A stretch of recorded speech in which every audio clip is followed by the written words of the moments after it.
Open Educational Resources, or OER. What are they, and why should you use them in your courses? Today, we'll answer that question. But first we have to ask, why?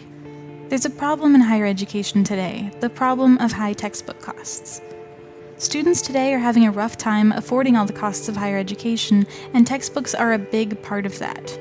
According to the Bureau of Labor Statistics, textbook costs have risen 88% over the last decade, more than 3 times the rate of inflation. These high costs can have a huge impact on students, causing them to drop classes and even majors. In fact, some students have reported not buying the textbook they need for a class just because they know they can't afford it. It's not worth the cost. So what's the answer to this problem? Well, one answer is open educational resources.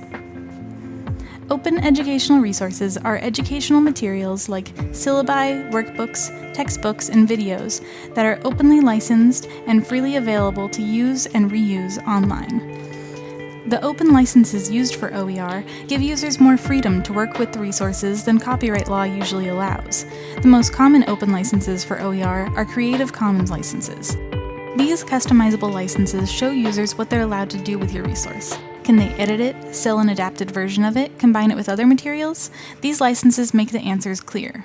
Now, you might wonder, do OER really help students? Well, having freely available resources removes the roadblock that high textbook costs place on education and makes the materials more accessible for everyone. It just makes sense. If students aren't scared and worried about affording their course materials, they're able to put the time and effort into their classes that they need to succeed. Now let's look at how you can use these resources. You have 4 options when you want to use an open educational resource in your class. You can adopt it as is, adapt it to fit your class better or to update the material, create something new to share with educators around the world, or combine multiple resources into one that really matches the needs of your class.